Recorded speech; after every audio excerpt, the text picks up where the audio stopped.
Exports under GST. Exports are a vital component of an economy like India, which is always on guard relating to its balance of payments. Export result in inflow of much needed foreign capital and thus has to be regularly monitored by the government.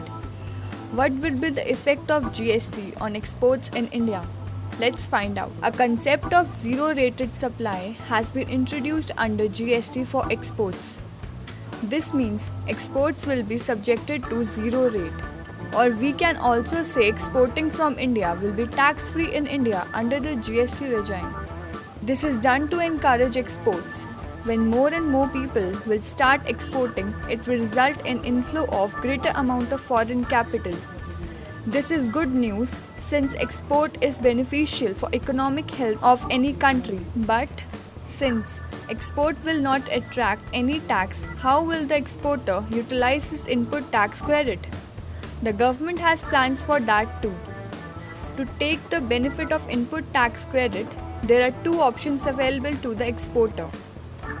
First, he can export under bond or letter of undertaking without paying the IGST and then claim refund of the unutilized ITC. Second, he can export by paying the IGST, adjusting his ITC and then claim refund of the taxes so paid. However, such refunds will be subjected to rules, safeguards and procedures as may be prescribed.